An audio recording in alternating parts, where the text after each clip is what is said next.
안녕하세요. 어, 지난 시간에 이어서 보호주의 통상 정책에 대한 얘기를 계속 하겠습니다. 이 비디오는 아마도 5주차 첫 번째 비디오로 올라가게 될 것 같습니다. 시청하실 수 있는 기간은 최대한 넉넉하게 설정을 해 놓을 테니까 기간에 너무 구애받지 마시고 본인 공부하는 스케줄에 맞춰서 계속해서 학습을 해주시기 바랍니다.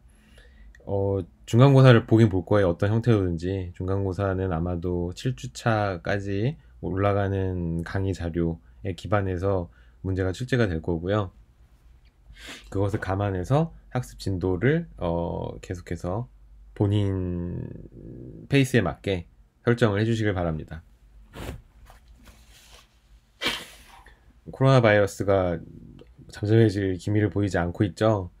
어, 확진자 수가 두 자릿수로 줄어들었다고는 하지만 여전히 전 세계에서 굉장히 많은 수의 확진자가 발생하고 있고 또 치명률도 상당히 높은 편이기 때문에 주의를 게을리해서 안 될 것 같습니다.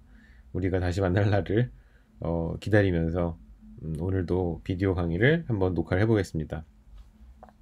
자유주의 통상정책이 원칙적으로 맞다. 하지만 우리는 그것이 현실에서 여러 가지 이유들에 의해서 잘 실현되지 않을 수 있으므로 보호주의 통상정책을 실시해야 되는 여러 가지 논리들을 생각해 볼 수 있다는 얘기를 지금 계속 하고 있습니다. 구체적인 예로는 이제 미국과 중국의 무역 전쟁이 아주 대표적인 보호주의적인 통상정책 기조를 가지고 있는 사례죠. 그래서 이 사례를 중심으로 여러분들이 계속 보호주의 통상정책의 몇 가지 이슈들을 혹은 논리들을 생각을 하시면은 이해하시는데 조금 더 도움이 되지 않을까 생각합니다. 가장 대표적인 보호주의 통상정책의 논거는 신생 산업을 보호하기 위한 소위 말하는 이제 개발도상국의 논리예요. 어떤 한 산업이 국제적인 수준으로 발전을 해서 국제 무역 시장에서 경쟁력을 갖추기까지는 시간과 노력이 많이 필요합니다. 즉 단기간에 하나의 산업이 완성되는 것이 아니기 때문에 국가 입장에서는 전략적으로 그 산업을 보호해야 될 필요성을 느끼게 돼요. 가장 대표적인 사례가 우리가 지난 시간에 살펴봤던 미국과 독일이 그 당시 최고 선진국이었던 영국과 프랑스를 따라잡는 얘기를 이제 떠올리시면 되죠. 미국 같은 경우에는 뒤늦게 공업이라는 하나의 산업을 발전시키기 위해서 노력한 국가였습니다. 영국으로부터 독립을 한 뒤에도 계속해서 영국보다 기술력이라든지 생산성이 많이 뒤처졌기 때문에 소위 말해서 영국을 따라잡아야 되는 그런 입장이었어요. 그때 이제 그 당시 미국에 있었던 많은 위정자들 막 이제 새로운 국가를 건립하고 그 국가를 위해서 열심히 일하고 있는 미국의 지도자들이 이대로는 안 되겠다. 이대로는 영국의 어떤 방직물 산업이나 영국의 증기 기관에 근거한 여러 가지 공업들과 경쟁이 안 될 것 같다라고 판단을 한 거죠. 그래서 일정 정도 관세를 영국으로부터 미국으로 들어오는 수입 제품에 대해서 관세를 부과해서 미국의 공업을 보호해야겠다 이렇게 판단을 한 사례가 있습니다. 독일도 마찬가지고요. 독일도 비슷한 시기에 비슷한 수준의 관세를 책정함으로써 자국의 공업 산업이 세계적인 경쟁력을 확보하기 전까지 시간을 벌어주는 그런 역할을 했습니다.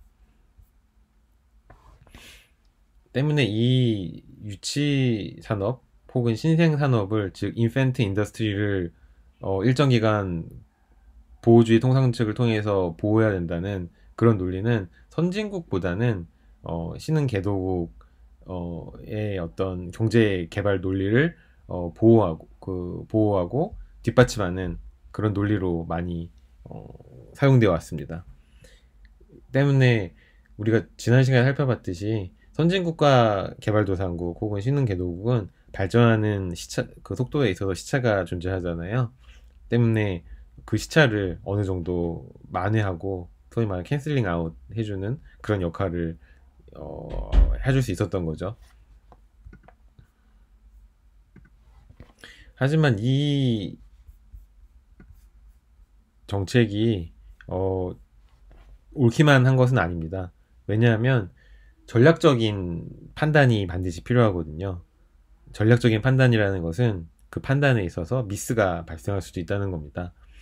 다른 말로 하면은 우리가 어떤 산업이 미래에 굉장히 전도 유망한 산업으로서 발전할 거라고 믿고 그 산업을 발전시키기 위해서 일정 기간 보호해 주는 것이 맞다면 그렇게 하는 게 맞겠죠. 하지만 그게 아니라 단순히 경쟁력이 없는 산업인데 경쟁력이 있다고 정부가 판단할 경우에는 소위 말하는 판단에 미스가 발생할 수 있습니다.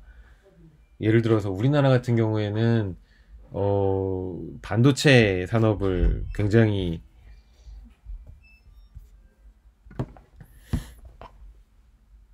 우리나라 같은 경우에는 반도체 산업을 그리고 자동차 산업을 정부의 주도하에 일정 기간 보호해준 측면이 있습니다. 그런 산업 같은 경우에는 우리가 제대로 판단을 한 거겠죠. 근데 우리 정부의 판단이 틀린 산업도 있어요. 뭐가 있을까요? 음, 플랜트 산업이라고 들어보셨나요? 건설 분야 중에 한 분야인데요. 건설 산업은 우리나라의 기간 산업 중에 하나죠. 건설 산업이 크게 두 가지로 나뉘어집니다. 주택이나 건물을 짓는 산업이 있고요. 공장이나 플랜트를 짓는 그쪽 사업이 있어요. 분야가 나뉘는 거죠. 우리나라가 최근에 해운과 석유 시추 쪽에 있어서의 플랜트에 굉장히 많은 대기업들이 해외 진출을 시도했고 정부가 산업은행이나 뭐죠? 수출입은행 같은 걸 통해서 전략적으로 지원을 많이 해줬거든요. 근데 이제 최근 몇 년 된 얘기입니다. 한 3, 4년 된 얘기죠. 제가 금감원에 있을 때 큰 이슈였는데 이제 해운 이 소위 말하는 업계가 전 세계 굉장히 큰 불황을 겪게 됐고 그때 이제 많은 기업들이 휘청거리게 됐죠. 그중에 이제 대표적인 게 대우조선 같은 게 있었고요. 그래서 그리고 GS건설 요즘 자이로 잘 알려진 GS건설도 주택 분야만 하다가 좀 장사가 안 되니까 플랜트 산업으로 확장을 시켰어요. 그래서 사우디아라비아나 뭐 아랍에미리트연합 같은 석유 시추하는 국가도 있잖아요. 거기 플랜트를 많이 수주를 받아서 지어줬거든요. 근데 최근에 계속 유가가 하락하고 소위 말하는 기름 장사가 그렇게 돈이 안 되잖아요. 그러다 보니까 이제 GS건설도 같이 휘청거리게 되는 그런 상황을 맞이하게 됐습니다. 그때 이제 정부가 전략적으로 지원을 해줬는데 거기서 이제 소위 말하는 전략적인 판단 미스가 발생을 하게 된 거죠. 이런 게 이제 유치산업 보호론이 가지는 굉장히 큰 함정이자 리스크입니다. 그리고 이 정책이 가지는 큰 또 다른 위험성은 언제까지 보호를 해줄 거냐라는 시기의 문제가 있어요. 즉, 최근에 우리나라 자동차 산업은 각종 FTA를 통해서 해외 자동차 수입에 대한 관세를 큰 폭으로 낮췄습니다. 그 이유는 우리나라 자동차 산업이 어느 정도 경쟁력을 갖췄다고 판단을 한 거예요. 가격 경쟁력을 갖췄기 때문에 어, 그 FTA 상호 호혜성 원리에 의해서 원칙에 의해서 우리나라도 해외로부터 들어오는 자동차 관세를 낮춰주고 우리나라 자동차도 해외로 관세 없이 수출하는 그런 협약을 택한 거죠. 즉 현대자동차나 기아 자동차가 어느 정도 경쟁력을 가지고 있다고 판단했고 더 이상 인펜트 인더스트리 유치 산업이 아니라고 판단을 한 겁니다. 때문에 시점도 굉장히 중요해요. 언제까지 관세나 비관세 장벽으로 보호를 할 것인지. 이 그림이 이제 대표적인 그 인펜트 인더스트리를 보호를 잘못했을 경우를 나타내는 만평이죠. 이 유모차에 인더스트리가 하나 앉아 있는데 늙어 있죠 이미. 그러니까 더 이상 인펜트가 아닌데 잘못 판단하고 있는 겁니다 지금 미국이. 굉장히 오래된 만평인데 되게 유치산업 보호론의 허점을 잘 담아내고 있는 것 같아서 갖고 와봤습니다. 정체산업 보호론은 유치산업 보호론과 대칭되는 관점입니다. 즉 선진국 입장에서 이미 정점을 찍고 내려오는 산업이 결국 망해야 되잖아요. 망한다는 의미가 좀 너무 과격한 표현이라면 정리가 돼야 됩니다. 정점을 찍고 내려오는 하락하는 산업의 경우에는 그 과정을 연착륙 시키기 위해서 관세나 비관세를 통해서 일정 기간 보호해야 된다는 논리입니다. 이것도 맞는 말이에요. 왜냐하면 트랜지션 피리어드가 필요하거든요. 우리나라 해운 산업을 예로 들까요? 혹은 조선 산업, 최근에 큰 문제가 됐던 산업이죠. 광양이라든가 여수라든가 이런데 배 만드는 데 있잖아요. 거기서 이제 큰 배 수주를 못하니까 이제 국가 입장에서는 이 산업은 국가적으로 좀 접어야겠다라고 판단이 된 거죠. 근데 한 번에 접을 수 있습니까? 그게 안 되죠. 왜냐하면 평생 배만 만들던 기술 노동자들이 하루아침에 학교 선생님이 될 수는 없거든요. 직업 교육도 다시 해야 되고, 그 지역에서 그 산업에 이제 소위 말해서 같이 함께 먹고 살던 식당 사장님들 혹은 뭐 원룸 운영하시는 분들 다 먹고 살 길을 찾기 위한 시간을 벌어줘야 되잖아요. 그 기간 동안 국가가 나서서 보호를 해줘야 된다는 논리입니다. 주로 선진국에서 발생하고 있는 논리고요. 한 산업이 탄생하고 성장해서 정년을 맞이해서 쇠퇴하는 인간과 똑같은 하나의 어떤 라이프 사이클을 가지는데, 그 산업의 각 부분에서 정부가 개입해야 된다면 개입을 해야 된다는 이제 그런 논리입니다. 쭉 읽어보시면은 뭐 크게 이해가 안 될 것은 없습니다.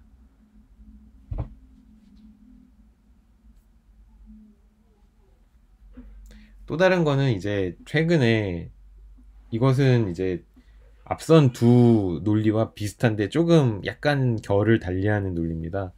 어, 1970년대 후반 그리고 80년대 초반에 미국 샌프란시스코 주변을 중심으로 실리콘밸리라는 큰 산업단지가 이제 생겨났죠.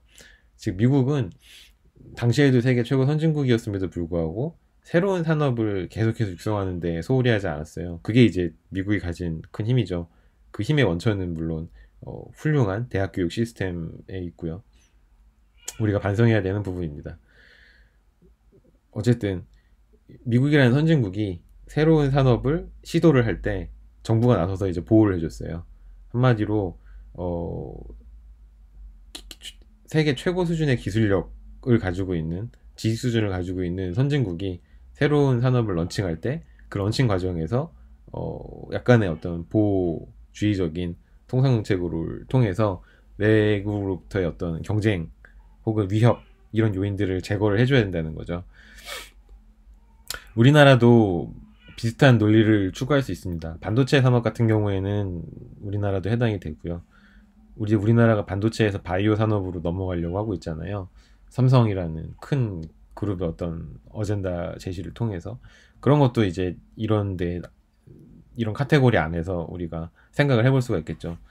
중국이라든가 아니면 다른 국가들도 그 국가 나름의 어떤 보호해야 되는, 육성해야 되는 산업이 있을 텐데, 그것이 어떤 성격을 가지고 있고 어떤 맥락에서 보호주의적인 통상 정책에 적용을 받는지를 잘 생각을 해보시면은 좋은 사례를, 리서치에 있어서 좋은 사례를 찾아낼 수 있을 것으로 생각합니다.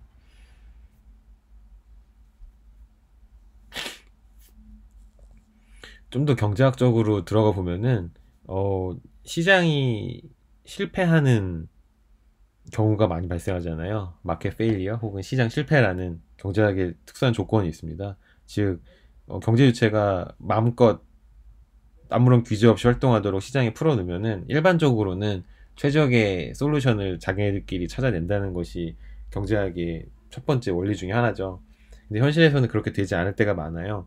뭐 생산자, 소비자 사이에 마켓 파워가 불균등하게 주어져 있을 경우, 일반적으로 판매자 쪽에 좀 더 마켓 파워가 많이 가 있잖아요. 그럴 경우 가격이 왜곡될 수 있고 혹은 가격이 경직적일 수 있습니다. 그러면 더 이상 효율적인 시장이 아니에요. 그럴 경우 이제 정부가 개입할 수 있는 여지가 주어집니다. 마찬가지로 많은 사례들이 있겠죠.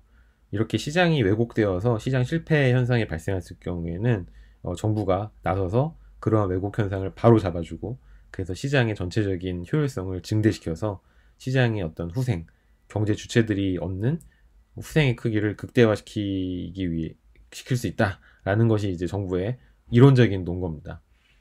굉장히 귀가 솔깃해지는 그런 이론이죠. 왜냐하면 우리는 현실에서 시장이 완벽하게 작동하지 않는 경우를 굉장히 많이 보고 있잖아요. 그때 우리는 어디에 SS를 칩니까? 항상 정부를 바라봅니다. 우리나라 같은 경우에는 그런 습성이 굉장히 강해서 저 같은 경우에는 개인적으로 그렇게 좋아하지 않아요. 이번에 코로나 사태로 인해서 재난 기본소득이라는 개념이 굉장히 유명해졌죠. 저도 이것을 굉장히 흥미롭게 지켜보고 있는데 한마디로 어, 코로나 바이러스라는 굉장히 전쟁과 비슷한 형태의 재난이 주어졌을 때 우리의 수입이 줄어들거나 경제 활동이 제대로 이루어지지 않고 그때 이제 정부가 나서서 그것을 어느 정도 해결을 해줘야 된다라는 주장입니다. 전 이번 경우에는 주는 게 맞다고 봐요. 근데 항상 그런 식으로 정부한테 뭔가 감내나라 배내나라 이런 식으로 달라붙는 것은 옳지 않은 습관이라고 생각을 합니다. 개인적인 의견입니다. 이번에는 주는 게 맞는 것 같아요. 왜냐하면 이건 전쟁이거든요. 전쟁 기간에는 정부가 재정 지출을 극대화시켜서 완전히 높여버리는 게 맞습니다. 보통 전쟁 기간에 정부 지출이 극대화되거든요. 빚을 굉장히 많이 내서 보통 무기를 만들죠. 근데 이 코로나 바이러스 전쟁은 무기 대신에 돈을 푸는 전쟁인 겁니다. 여기에 대해서 뭐 나중에 더 얘기할 수 있는 기회가 있으면 좋겠네요. 굉장히 재밌거든요. 물론 사람이 죽어나가는 게 재밌다 그러면은 이건 구설수에 오를 만한 거지만은 그런 의미는 아니고요. 그냥 이거를 경제학적으로 바라보는 게 상당히 흥미롭다는 그런 얘기입니다. 앞선 논리를 계속해서 이어나가 보자면은 시장 실패의 대표적인 사례는 외부 경제 혹은 외부 불경제가 발생할 때입니다. 즉 사회적으로 필요한 수준의 거래량이 있을 텐데 그거보다 더 적은 양만 거래가 되는 경우가 발생을 할 수가 있어요. 그럴 경우에는 관세라든가 비관세 장벽 같은 어떤 특수한 정책 도구를 통해서 시장을 자극하는 겁니다. 그럴 경우에는 더 높은 생산 수준을 국내에서 만들어낼 수가 있겠죠. 그 예로 제가 쿠어스 맥주라는 걸 가져왔는데요. 혹시 쿠어스 맥주 드셔보신 분 계신가요? 한국에는 들어와 있는지 모르겠습니다. 근데 이게 콜로라도 강이라는 미국 중심부를 흐르는 강이 있는데 그 강에 있는 물로 만드는 맥주예요. 미국에서는 싸고 맛있는 맥주로 인기가 좋습니다. 우리나라로 치면 카스랑 약간 비슷한 포지션이랄까요? 근데 카스보다 맛있는 것 같아요. 근데 이거를 왜 갖고 왔냐 그러면은 이게 콜로라도강 상류에 있거든요. 상류에 있는데 미국도 당연히 수입되는 맥주에 대해서 관세를 붙입니다. 그게 대전제고요. 근데 그래서 이 쿠어스 맥주를 만드는 이 회사가 뭘 했냐 그러면은 콜로라도강 물로 맥주를 만든 다음에 이제 폐수가 나올 거 아니에요. 근데 그게 이제 엄청난 환경 오염을 시킬 수 있잖아요. 근데 이제 정부가 나서서 규제를 한 거예요. 우리가 관세를 최대한 높게 책정을 해줄 테니 너는 폐수를 만들지 마라 라는 딜을 한 거죠. 그래서 어떤 일이 발생했냐 그러면 이 쿠어스 맥주를 만들고 다시 콜로라도 강으로 물을 내보내는데 그렇게 내보내는 물의 수질이 오히려 더 좋은 거예요. 그러니까 맥주를 만들기 위해서 상류에서 받은 물보다 자연 물보다 만들고 나서 공장에서 나가는 물이 더 깨끗해진 겁니다. 그래서 콜로라도 강은 지금도 굉장히 깨끗한 강으로 명성이 높습니다. 굉장히 복합적인 에피소드긴 하지만은 뭐 이런 일도 있다는 거 알고 계시면 재밌을 것 같아서 갖고 왔고요. 쭉 읽어보시면 됩니다.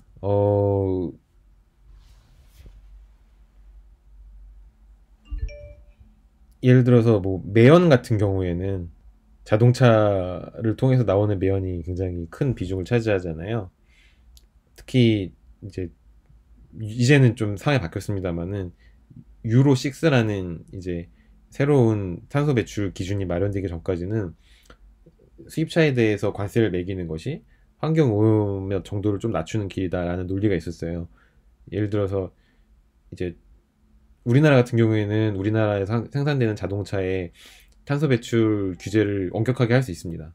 우리나라 정부가 직접적으로 통제를 할 수 있으니까요. 근데 수입차는 그게 안 되거든요. 물론 여러 가지 기준을 잡아서 수입이 안 되게 만들 수 있겠죠. 그것도 보호주의적인 통상정책 도구 중에 하나고 일종의 쿼타죠. 그런 식으로 우리나라에서 운용되는 자동차의 매연 배출량을 여러 가지 정책을 통해서 통제를 해서 오염이라는 대기 오염이라는 외부 효과를 줄일 수 있다는 거죠. 뭐 그런 얘기도 있고, 또 다른 것은 이제 내부자 외부자 이론이라고 하나 있습니다. 이거는 조금 결이 다른 얘기긴 한데요.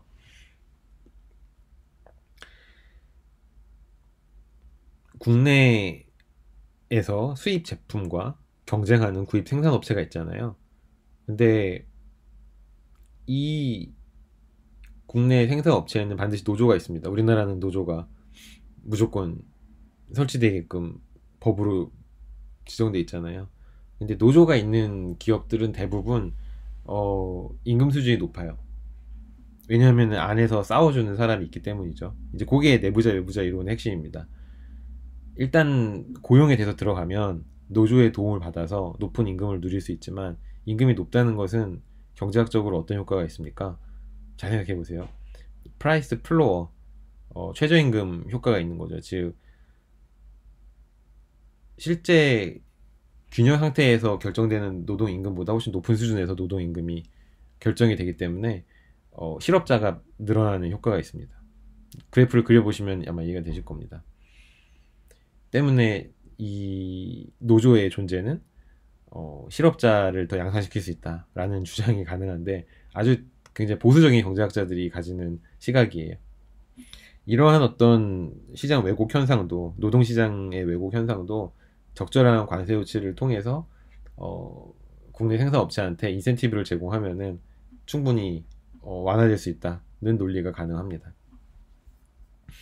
이런 식의 사례가 굉장히 많이 있겠죠. 그래서 이 지도도 굉장히 흥미로운데요.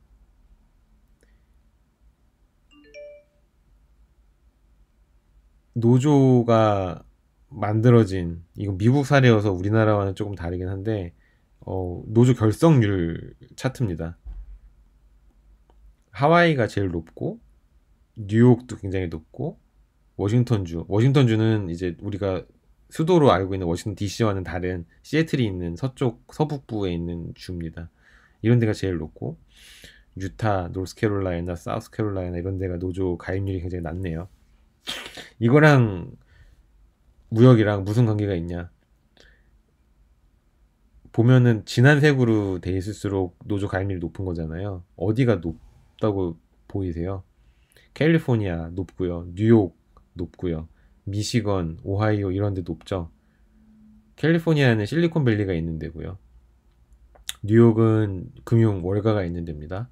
그리고 미시건이나 미네소타, 오하이오 이때는 이제 소위 말하는 미국의 중공업, 자동차 산업이나 많은 중공업 산업들이 여기 밀집되어 있습니다.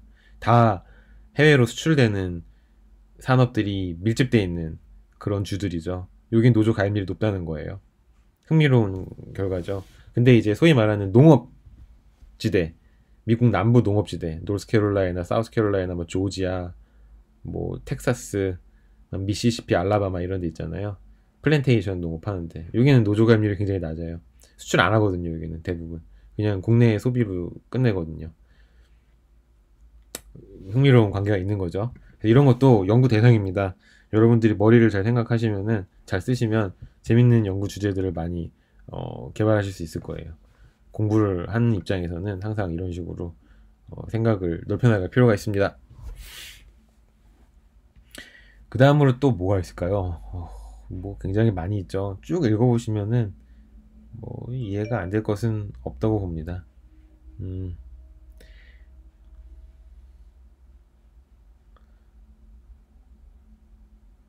앞서서 얘기한 것과 마찬가지입니다.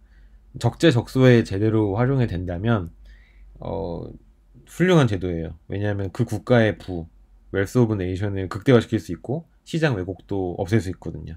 하지만 그 적재적소라는 것을 판단하는 데 있어서 굉장히 많은 자위성 혹은 재량권이 발동이 돼야 되기 때문에 사례별로 케이스 바이 케이스로 실패할 수도 있고 성공할 수도 있고 그런 위험이 존재하기 때문에, 이게 결코 보호주의 통상정책이 항상 옳다 혹은 항상 그르다라고 얘기할 수는 없는 겁니다.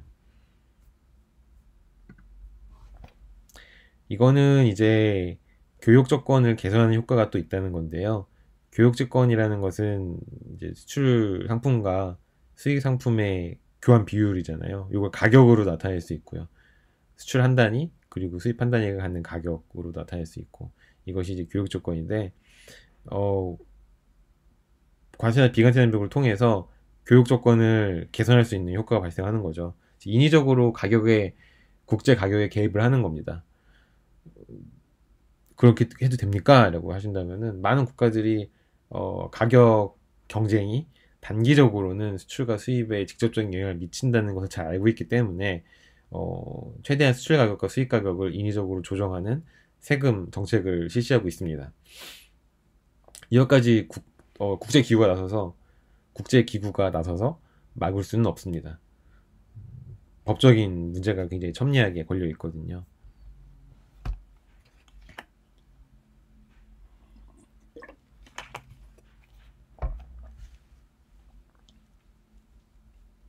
그래서 교육조건 개선 효과를 자세하게 써드렸습니다.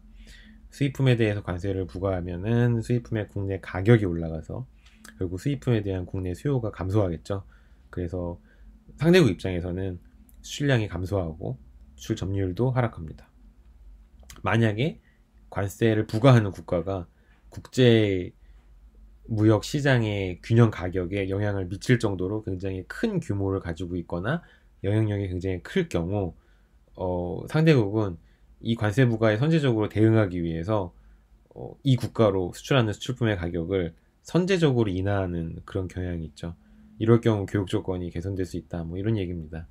미국이나 뭐 유럽연합 같은 혹은 중국 같은 몇몇 강대국들에게 해당되는 얘기긴 하지만, 우리나라도 우리나라보다 규모가 작은 국가와의 거래에 있어서는 이런 식으로 하는 경우가 왕왕 발생을 합니다.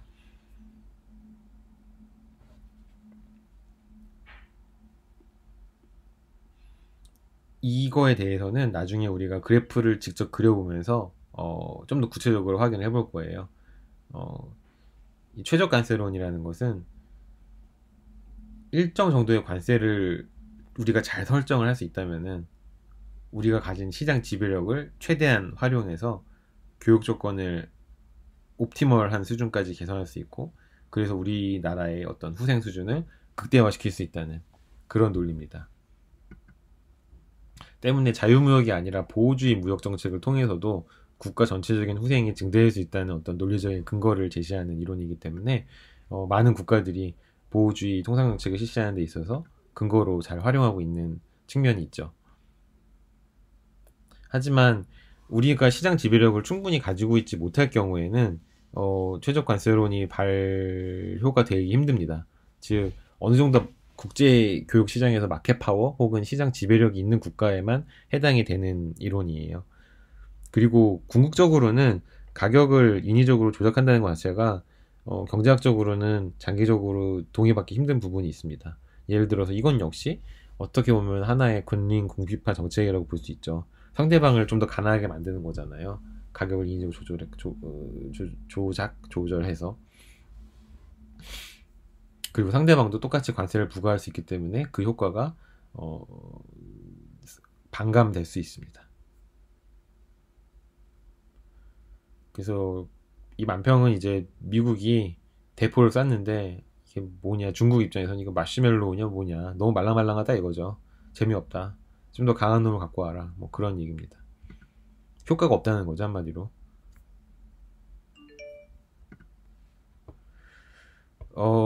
일단 여기까지 하고 비디오 한번 끊겠습니다. 30분이 됐거든요. 나머지 부분들은 그 다음 비디오에서 추가적으로 더 말씀드리도록 하겠습니다.